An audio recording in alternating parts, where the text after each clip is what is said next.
I'm Noah Gibbs, and I am the Assistant Director of Meeple-a-thon. Meeple-a-thon is the Kansas City's premier charity gaming convention. We are going to be held this year from the 27th to the 29th of September at Hy-Vee Arena. What is Hy-Vee Arena?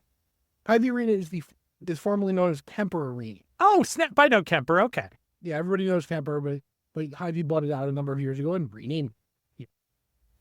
Okay, how long has this been going on, and why was it started? I think it's interesting you said, oh, charity. You're right, that is very different. Not that other conventions, they're profit, but usually not really. They're really doing it for fun, and usually nobody makes a big bank. But this is specifically nonprofit from the get-go. We are specifically nonprofit. We are a 501c3 nonprofit.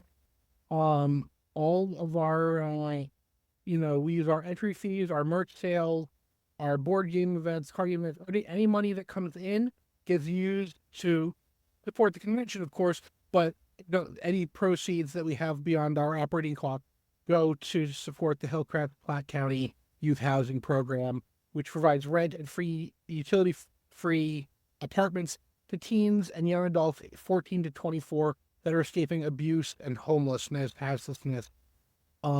These kids are often given an opportunity to go back to school, get their high school diploma, get their GED, as well as begin,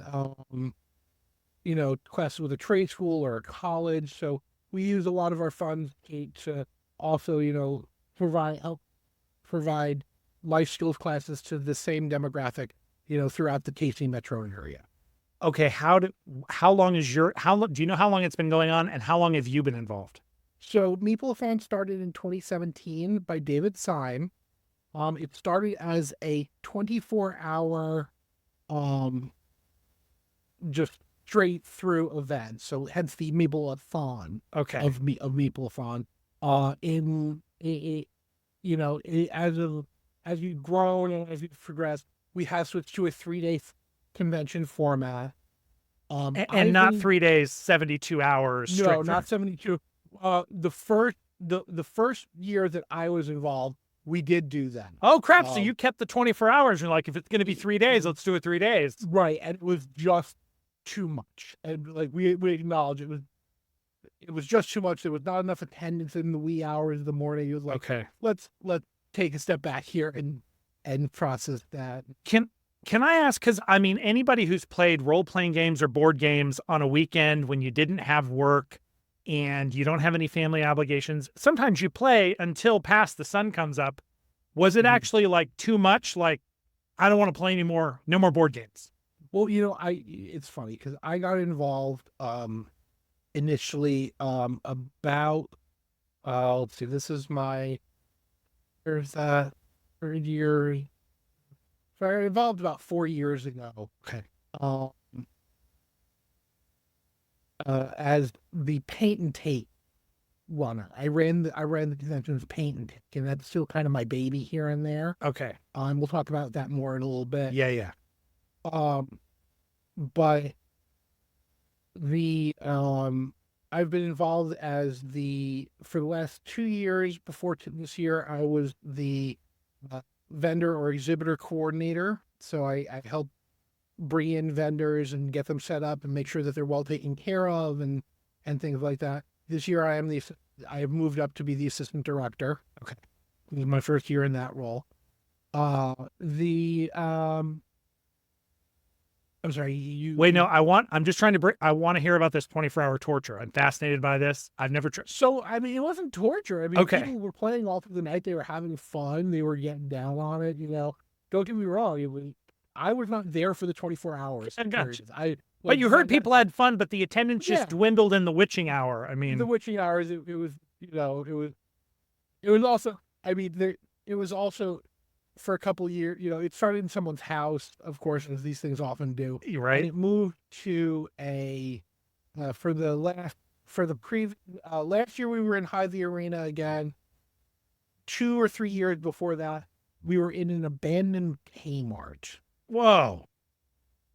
That got creepy at 2:00 in the morning, let me tell you. Did you have the overhead leftover lighting from the abandoned Kmart? or did you have to like bring in those No, like no, no. lights on the tripod? No, there were like Okay. overhead lights and All right. stuff, and but let me tell you, some of those back rooms are a little weird. We explored we explored a little bit, Yeah. a couple years, and they had the big Kmart letters that were on the side of the building were in what was like the tire department Whoa. bays. Yeah. It was crazy. I think they've since they're now tearing down that building and they're replacing it with something else. But Okay, so the Switch, does that mean also it starts in a house, it goes to the abandoned Kmart, now it's at the formerly Kemper, now Hy-Vee Arena. Is it growing, and what does growth look like? growth year over year is we're growing by hundreds of people a year. Wow. We're growing, in attendance. We're growing in events. We've got some amazing events coming in this year. We're excited to welcome. Let me ask you this before I say the next part. How family friendly is this podcast? You don't have to be family friendly at all. There is a game called A Fistful of Semen. Okay. It is a pirates. It is a pirate event game. Okay. And it's like 26 tables across, like it's a whole room with like 26 tables of this pirating, ship faring game with guys dressed up in pirate costumes, climbing on the tables, yelling things. So we're really excited to welcome these guys this year. Yeah. It is going to be an 18+ event, or enter at your own risk event, because they don't shy away from pirate history. So there is going to be some mention of slave traders, Right. freeing, some people can go to free slave ships or so on and so forth. Yeah. And different factions and everything. But it's this big epic game across multiple huge tables that we're welcoming in this year, and it's this big international thing. Like, people come from all over to play this one game. Whoa. Wait, Yeah, so is it a board game, a card game, a tabletop game, a live action game? It is a tabletop game. Okay. And this is a reveal for you because we haven't even really actually announced. So some kind of role playing game involving a crap ton of people. Yeah, I don't know if it's necessarily a role playing game. It's closer to like a miniatures board game. Gotcha.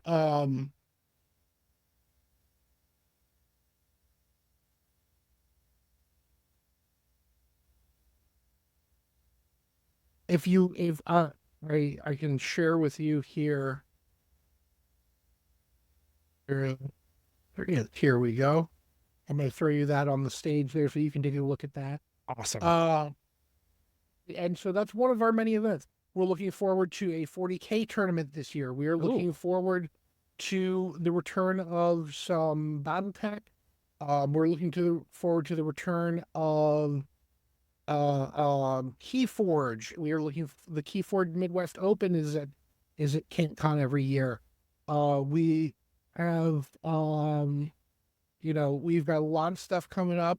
More role-playing game events, tabletop events, board game events. We've got it all. I mean, it's a big event. And the hours are slightly more normal. What do the hours run now?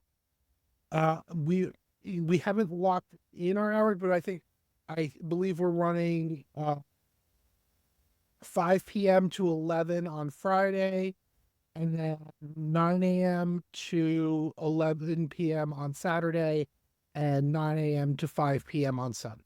Okay, so a recognition starting later on a Friday as people's work weeks end, and then ending earlier on Sunday because people got stuff to do. Absolutely. How long, that specific charity you mentioned, how long has that been the charity for Meeple-a-thon the whole time? And do you have any idea how it was picked?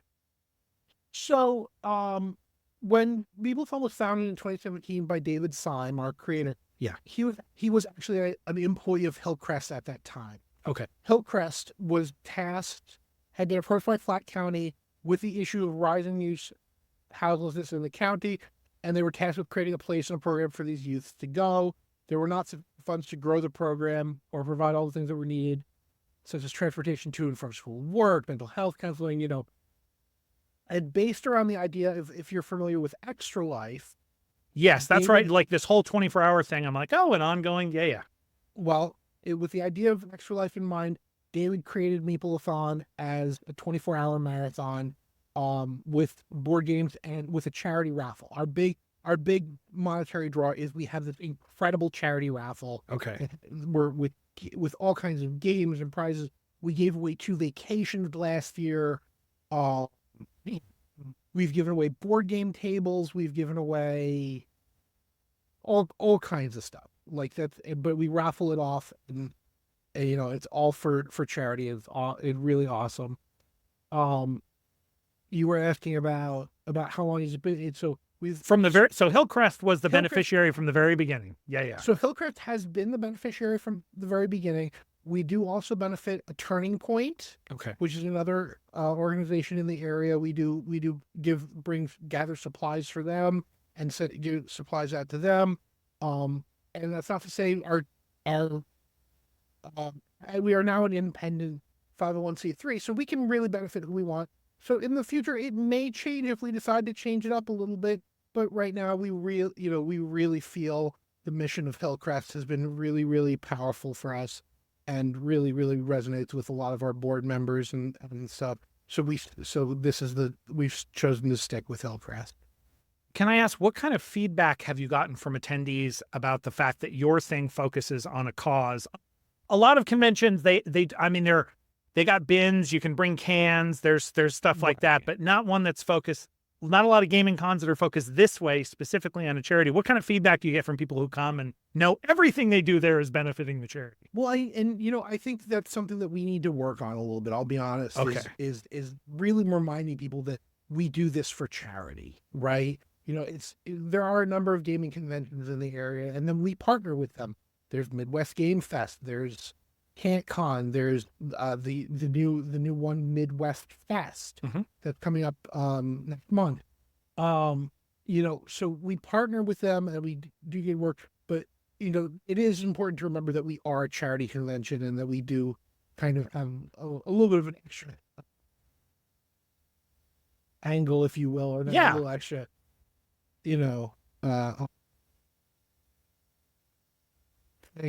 but people who are aware of it, when they learn what we're for and they hear us talk about it, they want to get involved. They do a lot more, and they get more interested in helping us out. And I think it's wonderful. I think How does, if you've been at other conventions out of state and in state, how does Meeple-a-thon compare? If people were going to, what kind of convention should they expect? So you come in and you're going to expect, we are a more minis focused con than some of the other cons of the area. We have our role-playing game section. We have our board game section. Don't get me wrong. One of our big draws is that we do run minis games, and we had an incredible Warhammer 40K turnout. Yeah, and you mentioned BattleTech. Yeah. Yeah, we had BattleTech there last year. They were doing, I think, both classic BattleTech and Alpha Strike. Okay. We're looking in the future to bring in things like Marvel Crisis Protocol, Star Wars Shatterpoint, some of the other really, growing and developing games. But, Warhammer being, of course, what it is. Right. It's a great for that. And we with Solemn Hearts, we recognize that unfortunately there is no wargaming convention here in Kansas City anymore with the unfortunate demise of Recruits. And we're trying to help take up that mantle and work with some of the Recruits people and bring in more of those war games to Meeple-a-thon. Our end goal right now, we're in the lower bowl of the Hy-Vee Arena. We'd love to see the whole thing taken over. We want to blow the doors off and have people coming in and wargaming and role-playing games for hours on end, and really, really take that arena to the capacity it can take. The games you play. So are you a big tabletop, board game, card game, minis? What do you do? And also my add-on question after that, finding about what your preferences are. Do you get to play, or because you're volunteering, you're really kind of working the show the whole time? So I am a big role-playing game player. Okay. But I do role-playing games. I do board games. I have a Marvel Crisis Protocol collection that's out the window. Um, I love minis and tactics games, and I love it all. I really do love it all. Okay. Unfortunately, I do not get much time to play. As the vendor coordinator and now the assistant director, I have a lot to do in the course of a convention. I'm always on the move. I'm always, I'm on whether I'm on my radio putting out fires or making sure that people are getting to where they need to be, or filling in spots for volunteers. And for those of you hearing this, we do need volunteers. We always need more hands on deck and help. We do offer free badges, free weekend badges for volunteers over so many hours. So Do you wind up, if people volunteer, so if they're local gamers and they're in the area a lot and they're gamers, do you have people who volunteer for Meeple-a-thon, also volunteer for Midwest, also volunteer for Kantcon, or do you feel like you have a lot of Meeple only volunteer core? we have a little bit of both. Okay. I'll be honest with you. Some of our, we coordinate across the different conventions. I think we have an amazing community here in Kansas City. In that the different conventions are always working together. They're always trying to help each other out. We're blessed to work with Courtney, the volunteer coordinator of Meeple-a-thon of Kantcon. My goodness, sorry, Courtney. Too many conventions now. And it's too many. No, never too many. Oh, right. Never too Sorry. many. The line, never too many conventions. Can't have enough. Yeah. But I started off before Meeple-a-thon came around. I started off volunteering with Kantcon. I actually moved to the Midwest because of Kantcon. What? Wait, you're gonna have to tell that. I mean, I love Kantcon. It's my favorite con in the nation, but I don't know that I'd move to Kansas City for it. So, when it was started as a spinoff of the Gamers Haven podcast back in the early 2000, and we're on year like 15 of Kantcon now, something like that. And I remember when it started, maybe a couple of years after. Yeah, right. So it started in, I believe, 2008 is when Kantcon started. And then a few years after it was at the at JUCO. When it was at JUCO, I was a listener of the Gamers Haven podcast, and I made the decision that I wanted to spend my vacation going to a really cool gaming convention, and I got some money together and flew out to Kansas to come to Kantcon. And I had time of my life. Next year, I decided to do the same thing, except I drove out, and there was some personal stuff going on in my life that I don't want to talk about, but let's just say stuff happened in my life that opened me up to having the opportunity to make some big life changes. And my friends who I had made here at Kantcon helped put together money for me to afford the move, and I moved halfway across the country because of this convention. That is why I moved to Kansas, is the friends I developed from Kantcon. Wow, you really did move thanks to the help of Kantcon. Wound up with Kantcon. Yeah, wow, absolutely. And I volunteered with Kantcon for a number of years. I got busier, and as I developed a family here and kid, I'm able to volunteer a little less. Thankfully for me, and close to my heart, I'm a big minis painter at heart, and the wonderful Michelle Farnsworth, who was the minis painter of Mini Painter Inc., who started the paint take for Kantcon, couldn't do it anymore due to her health. That's a very publicly documented thing. She's a wonderful person. She's had to fight through cancer. She's still fighting through cancer, so we think of her all the time. And she handed off her paint ticket to me, and said, basically put a post out to her friends on Facebook saying, "Does anybody want to take over doing paint takes in the area?" And I have taken it and I have run with it ever since.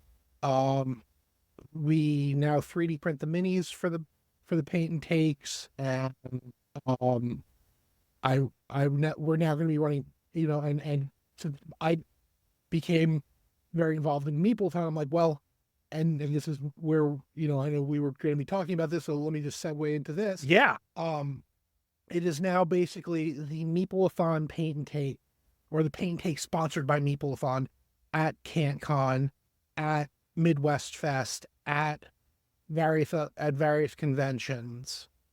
So we are determined to really kind of use this as a way to get our name out there, to get some recognition for the convention, to bring in some extra funds and stuff, and really just kind of, you know, but be a part of the community.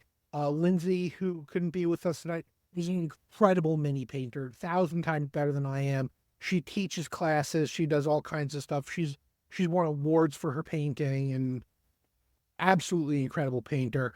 I'm good with teaching beginner stuff. Honestly, I'm the cheap and easy painter. Let me teach you how to prime the piece. We're going to put what's the major color we're going to put on it? And then once you get to the details, you hand it off. Well, that's kind of it. You know, I'm very big into using the Citadel contrast paints for getting a lot of cool results really, really quickly. You know, well, tell me. So I'm curious about that. So what about that paint set or those kinds of paints makes it easy quickly to get something that looked good? So it does a lot of your highlighting and undertoning work for you, because it's a very, very thin paint. So it flows. What it does is it flows into the recesses of the miniatures, and it darkens in those where it's thicker, and it's brighter where it's thinner. So it does a lot of that work for you. So you can take, you know, a miniature that's highlighted, that's primed in the right thing. You apply a black highlight over chainmail.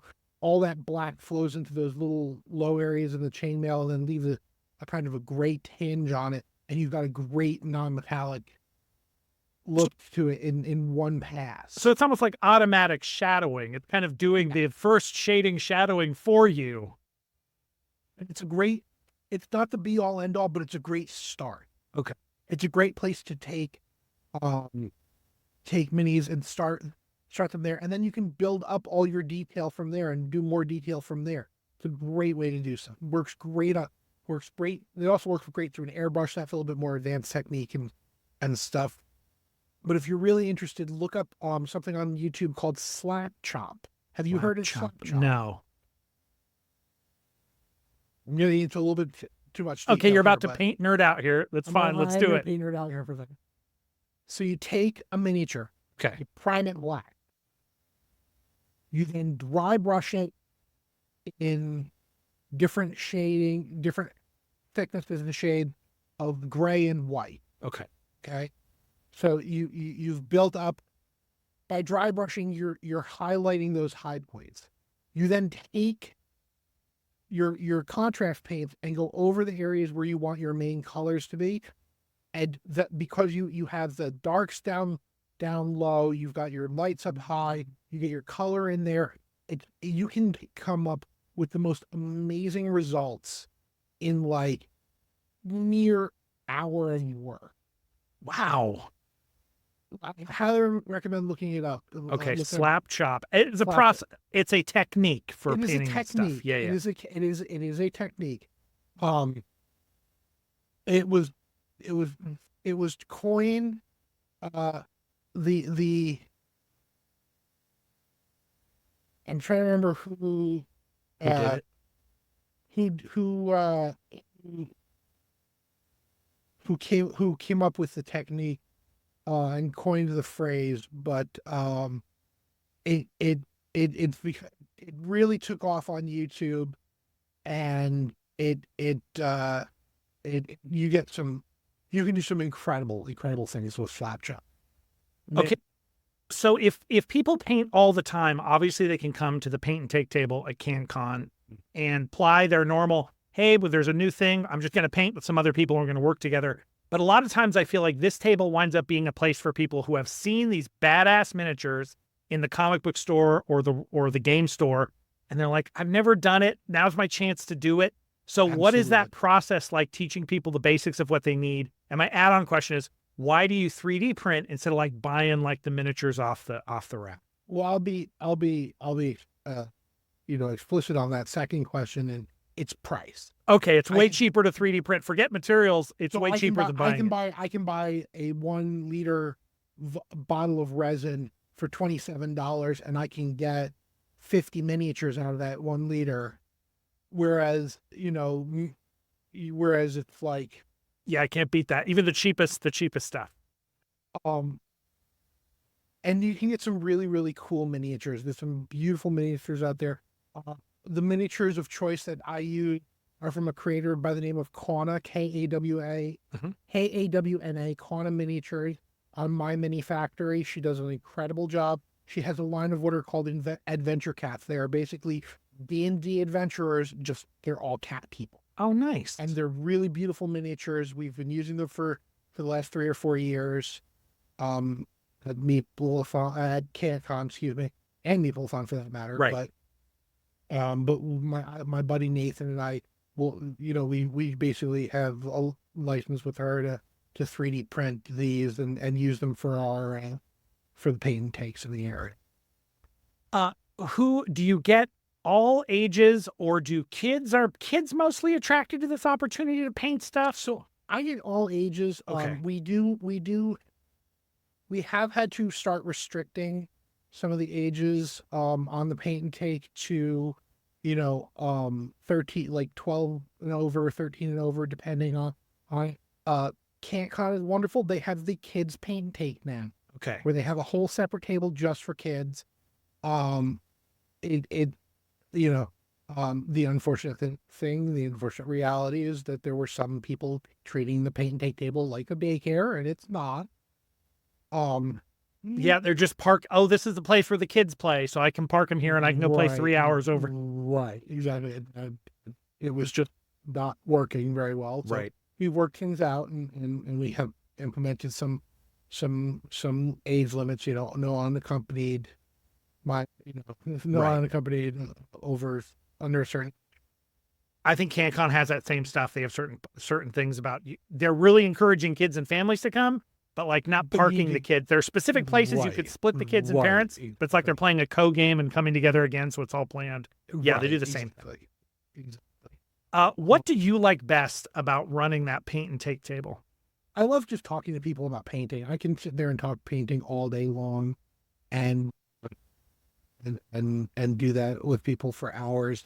As my kid has gotten older, they love sitting with me and working with people on painting and talking to people about painting and painting themselves and helping out, and it's really, really some incredible stuff. And you had asked me about what kind of people come to paint, and it really is also a wide variety of skill level. We have people who've been painting for years who come up and want to just paint and feel like sitting down and painting a miniature and letting themselves zone out for a while. And we've got people who've never touched a paintbrush before, and we have, in the last few years, I have re-upped the paintbrushes on, like, we've gotten brand new paintbrushes for the, they are Rosemary and Company Sable Blend brushes. So these are a good yeoman brush, a good journeyman brush.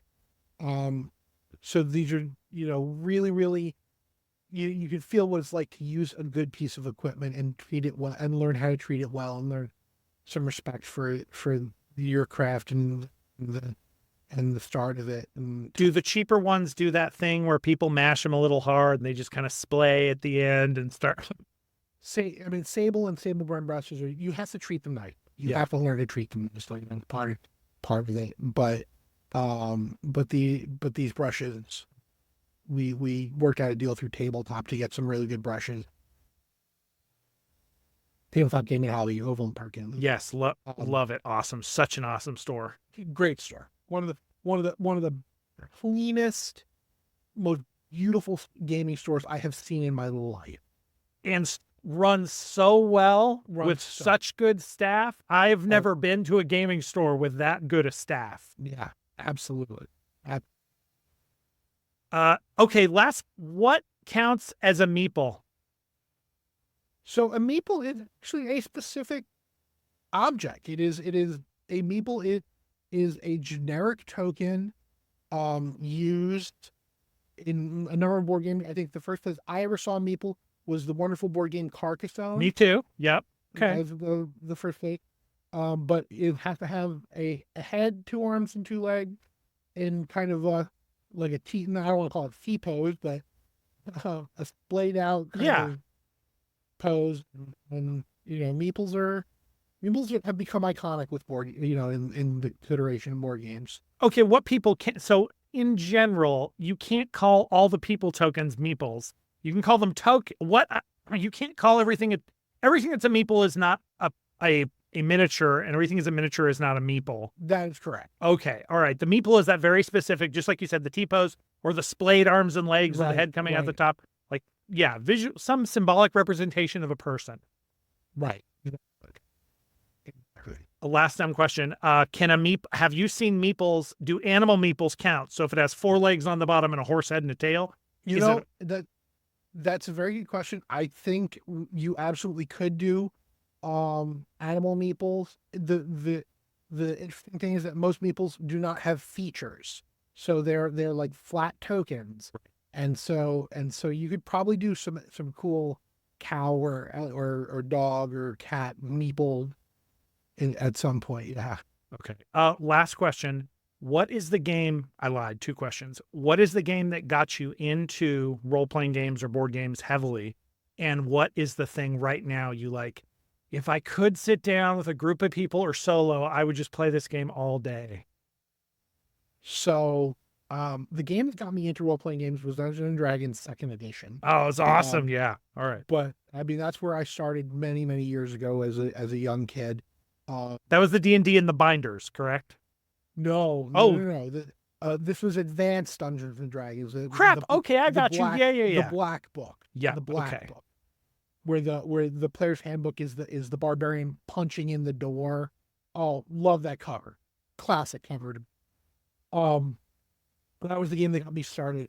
If I had the time to devote to really finishing a game, there is a board game that I have wanted to work on more. I love Betrayal at House on. I think it's a fantastic game. It's a lot of fun. If you ever saw, they made a legacy version, Betrayal Legacy, where the house starts very small, and there are 13 different chapters to the game, and the house grows and changes, and it's done differently, and you actually like pair up cards and stuff. There are items that are used up and they go away, but the great thing is that, unlike a lot of legacy games, when you're done, there's a whole second section to the game where you've gone through this legacy. You will then have a custom Betrayal House on the Hill game with its own hauntings and separate stuff. You go through it, and then you have a custom game. Because are these choices you're making, and they're irrevocable? So are you making a choice about how the thing looks at the end? So at the end, and like, well, it's to a certain point, but like if somebody dies on a certain tile, you put like a ghost counter on that tile, and then there are items that utilize those ghost tokens that are then affected differently, and it's really, really good system. Really, really. I think it's unfortunately out of print now, which frustrates the heck out of me. But oh wait, you are not in possession of a crisp copy. You do. Okay, you got it. Okay, I've had 2 copies. It just, unfortunately, it's not. Oh my god, it's going for a lot already.